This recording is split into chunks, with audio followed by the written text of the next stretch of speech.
ဒီကနေ့မှာတော့2019ခုနှစ်ကထွက်ရှိခဲ့တဲ့ဘိုင်နာဘာရုပ်ရှင်ဇာတ်လမ်းလေးကိုရီကတ်တင်ဆက်ပေးသွားမှာပဲဖြစ်ပါတယ်။ဒီဇာတ်လမ်းထဲမှာတော့မင်းသားကြီး BJ ဟာ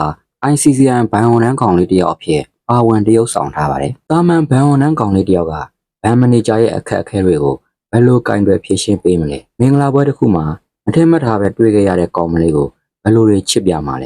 ။အဲ့ဒီကောင်မလေးကတရားမျှတမှုကိုရဖို့ကြိုးစားရင်းမတရားမှုကြီးခံနေရတာကိုသိရှိသွားတဲ့ BJ တယောက်သူချစ်ရတဲ့ကောင်မလေးအတွက်ဘယ်လိုတွေတရားမျှတမှုပြန်ရဖို့ကြိုးစားသွားမလဲဆိုတာဘိုင်းရာဘာရုပ်ရှင်ကားကြီးထဲမှာ live ပါကြည့်ရှုအားပေးကြပါအောင်ဗျ။ဒီခါတော့ကဘန်ဝန်ထမ်းကောင်လေးတယောက်ဖြစ်တဲ့ BJ ဟာမန်နေဂျာရုံးခန်းကိုရောက်လာပြီးဘန်မန်နေဂျာနဲ့တွေ့ဆုံစကားပြောခဲ့ကြပါတယ်။ဘန်မန်နေဂျာက BJ ကိုယုံကြည်မှုအပြည့်နဲ့သူဘာဖြစ်ခဲ့တယ်လဲဆိုတာကိုပြောပြပြီးအကူအညီတောင်းခံခဲ့ပါတယ်။လွန်ခဲ့တဲ့ရက်အနည်းငယ်လောက်ကကူမာလို့ခေါ်တဲ့သူကနိုင်ငံရေးသမားတယောက်နဲ့အတူလာခဲ့ပြီးသူ့ရဲ့စီးပွားရေးချဲ့ထွင်ဖို့အတွက်UB6 တန်းလာရောက်ချေးခဲ့ပါတယ်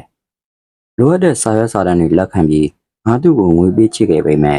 ပြန်ဆက်ရမယ့်အချိန်ရောက်တော့သူတို့ပြန်မပေးကြပါဘူး။တရက်မှာတော့သူ့စီကိုကိုယ်တိုင်လာရင်ပေးမယ်ဆိုလို့ငွေပေးချင်မဲ့စာရွက်စာတမ်းတွေယူပြီးငါချက်ချင်းသွားခဲ့ပါတယ်။ကူမစီကိုရောက်တော့ပတ်စံတွေအပြည့်ထည့်ထားတဲ့အိတ်ကိုငါ့ကိုပေးခဲ့ပါတယ်။ပတ်စံပြေးမပြေးရေကြည်အောင်မယ်ဆိုတော့ကူမကသူရေးထားပြီးသားသူ့ကိုမယုံလားမယုံရင်တပြားမှမပေးဘူးလို့ပြောလိုက်တာကြောင့်မရေကြီးတော့ပဲလက်မှတ်ထိုးပေးပြီးအိတ်ကိုယူကပြန်လာဖို့လုပ်ခဲ့ပါတယ်။အိတ်ကိုမလိုက်တော့အိတ်ပေါ်နေတာကြောင့်တန်တရားရှိသွားခဲ့ပြီးဖွင့်ကြည့်လိုက်တော့မှငွေတွေကအပေါ်မှာကြည့်ပြီးအောက်မှာကဘူးတွေပဲပြည့်နေပါတယ်။ဒါပါတွေလဲငါ့ကိုငွေအပြည့်ပေးပါလို့ပြောတော့ကူမကငွေပြည့်လို့ချင်းသူနဲ့ခရစ်ကက်ကစားရမယ်လို့ပြောပါတယ်။သူပြစ်လိုက်တဲ့ဘောလုံး6လုံးကိုမှန်အောင်ရိုက်နိုင်ခဲ့ရင်အကျွေးတွေအကုန်ပြန်ပေးမယ်လို့ပြောခဲ့ပါတယ်။ဘောလုံးတစ်လုံးမှမရိုက်နိုင်ခဲ့တဲ့အပြင်ငါရဲ့ခြေထောက်ခါးတွေကိုဘောလုံးမှန်ပြီးငါရှုံးနေခဲ့ရတယ်။ခုထိငါရဲ့ဒဏ်ရာတွေမပျောက်သေးဘူးဆိုပြီးဘန်မန်နေဂျာက BJ ကိုပြောပြနေပါတယ်။အကြောင်းစုံကိုသိရှိသွားတဲ့ BJ ကတော့ဒီညနေ9နာရီထိုးတာနဲ့ပတ်စံရလိုက်မယ်လို့ပြောပြီးထားလိုက်ပါတယ်။မန်နေဂျာကအံ့ဩသွားပြီးညနေပတ်စံဘယ်လိုပြန်ရမှာလဲလို့မေးလိုက်တော့မှန်တယ်ထင်ရင်မှားနေပါစေ။လုပ်တဲ့အကျင့်စိုးတစ်ခုငါမှရှိရဲလို့ပြောပြီးထွက်သွားပါတယ်။ BJ တယောက်မော်တော်ဆိုင်ကယ်နဲ့ကူမတို့စီချက်ချင်းရောက်လာခဲ့ပါတယ်။ဝင်လာတဲ့စတိုင်ကဖိုက်တာတယောက်လိုဝင်လာတာကြောင့်ကူမအပါဝင်အားလုံးကငေးကြည့်နေကြပါတယ်။ဆိုင်ကယ်ရက်ပြီးကူမရှိရောက်တော့ ICCN ကဘန်ဝန်ထမ်းတယောက်ပါမင်းနဲ့ခရစ်ကက်ကစားလို့နိုင်ရင်ချေးထားတဲ့ပတ်စံအကုန်ပြန်ပေးမယ်ဆိုလို့လာခဲ့ရတာပါလို့ပြောလိုက်ပါတယ်။ကူမကစိန်ခေါ်မှုကိုလက်ခံလိုက်ပြီးတော့စတင်ကစားကြပါတယ်။ပထမဆုံးပြစ်လိုက်တဲ့ဘောလုံးကကူမလူရဲ့ရင်ဘက်ကိုတွားမှန်ခဲ့ပါတယ်။ဘောလုံးတစ်ခါပြစ်တိုင်းကူမရဲ့လူတစ်ယောက်ကိုထိမှန်သွားခဲ့ပြီးနောက်ဆုံးမှာတော့ကူမရဲ့နှစ်ဖူးကိုမှန်အောင်ရိုက်ပြီးပွဲသိမ်းလိုက်ပါတယ်။ဒီတော့မှကူမကသူ့တစ်ပြစ်တစ်ယောက်ကိုငွေပြေးထည့်ထားတဲ့အိတ်ကိုပေးခိုင်းလိုက်ပါတယ်။နောက်ရက်အနည်းငယ်ကြာမှာတော့မန်နေဂျာက BJ အိမ်ကိုရောက်လာပြီးသူသမီးရဲ့မင်္ဂလာဖိတ်စာကိုပထမဆုံးဖိတ်ကြားခြင်းပါလို့ပြောခဲ့ပါတယ်။အားကြောင့်လဲလို့မေးတော့မင်းကြောင့်သာမဟုတ်ခဲ့ရင်ဒီမင်္ဂလာပွဲကဖြစ်လာမှာမဟုတ်ဘူးလို့ပြောကမန်နေဂျာကထွက်သွားခဲ့ပါတယ်။မန်နေဂျာရဲ့သမီးမင်္ဂလာဆောင်နေ့ကိုရောက်တဲ့အခါမှာတော့ဝစားဆင်ရင်ပြီးထွက်လာတော့မယ့်အချိန်ဖုံးဝင်လာခဲ့ပါတယ်။အကြောင်းကတော့မင်္ဂလာပွဲကိုလာနေတဲ့ဒရိုးသမီးရဲ့တငယ်ချင်းကိုလူဆိုးတွေကအနိုင်ကျင့်လို့မင်္ဂလာဆောင်နောက်ကျနေတဲ့အတွက် BJ ကိုသွားပြီးခေါ်လာပေးဖို့ပြောနေတာပါ။ဒီလိုနဲ့ထိုနေရာကို BJ တယောက်ထွက်လာခဲ့လိုက်ပါတယ်။အဆိုပါနေရာကိုရောက်လာချိန်မှာတော့ကောင်မလေးကိုမတွေ့တာကြောင့်ကားဒရိုင်ဘာကိုမေးလိုက်တဲ့အခါမှာလက်ဖေးဆိုင်နဲ့ခေါ်သားကြောင့်သိလိုက်ရပါတယ်။လက်ဖေးဆိုင်ထဲကိုရောက်လာတော့လဲယောက်ျားလေးတွေပဲမြင်တွေ့လိုက်ရတာကြောင့်ဒီဆိုင်ထဲမှာမင်္ဂလာဆောင်ကိုလာတဲ့မိန်းကလေးကဘယ်မှလဲလို့မေးလိုက်တဲ့အခါမှာ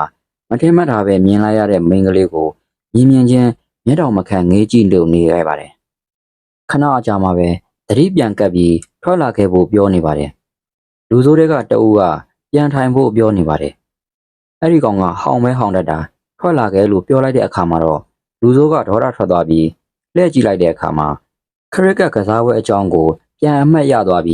းမင်းကလေးကိုတွားခွင့်ပေးလိုက်ပါတယ်။ဒီလိုနဲ့ BJ တို့လည်းမင်္ဂလာဆောင်အခမ်းအနားကိုရောက်ရှိလာခဲ့ပါတယ်။မင်္ဂလာအခမ်းပွဲပြီးလို့အိမ်ပြန်ရောက်ချင်းမှာပဲ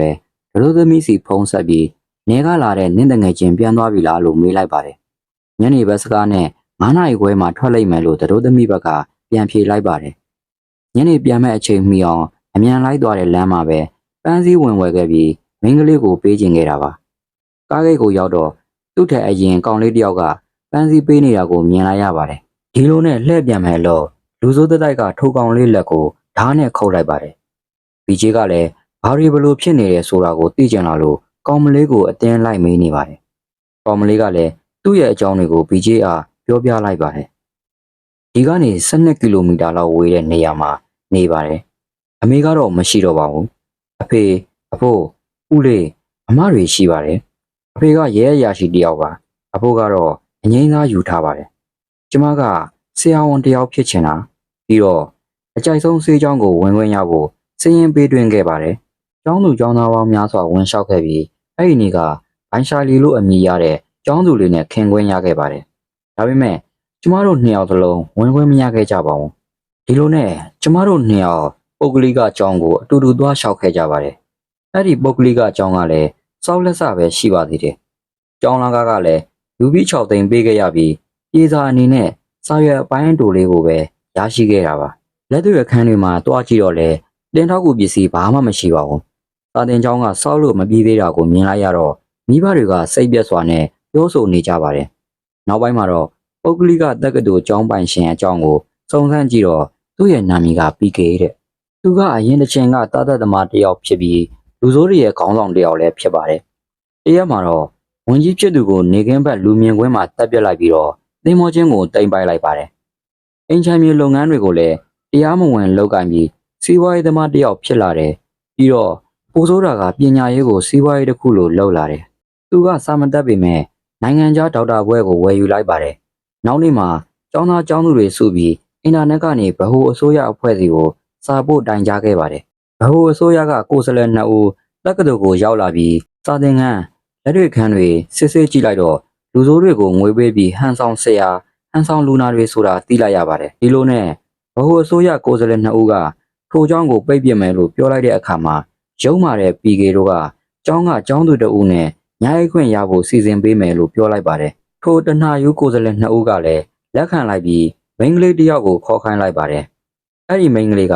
ဘိုင်ရှာလီဆိုတဲ့ကျမရဲ့တငယ်ချင်းပဲဖြစ်ပါတယ်နောက်တစ်နေ့မနက်မိုးလင်းတော့ဘိုင်ရှာလီကိုကျောင်းနောက်ဘက်မှာတည်နေရတာတွေ့လိုက်ရပါတယ်။ဘိုင်ရှာလီရဲ့မိဘတွေကတော့ယူကျုံမရခံစားနေရပါတယ်။တရင်စာရှင်းလင်းပွဲတစ်ခုမှာ PK ကမဟုတ်တာတွေလောက်ကြံပြောပြီးတည်သွားတဲ့သူမကိုအဆက်ခွဲတယ်။ဒီဆွဆွဲချက်တွေကအမှားတွေဖြစ်ကြောင်းကိုသူမိဘတွေကငိုပြောနေကြပါတယ်။အဲ့ဒီအမှုကိုကျမအဖေနဲ့2ယောက်ထဲတိုင်ရက်ဖွင့်ပြီးတရားရုံးတော်ကိုတင်ခဲ့တယ်။အဖေကိုလည်း PK ကကားနဲ့တိုက်တက်ခဲ့တယ်။ပြီးတော့အိမ်ကိုမီးတွေရေတွေကိုလည်းဖျက်ပစ်ခဲ့တယ်။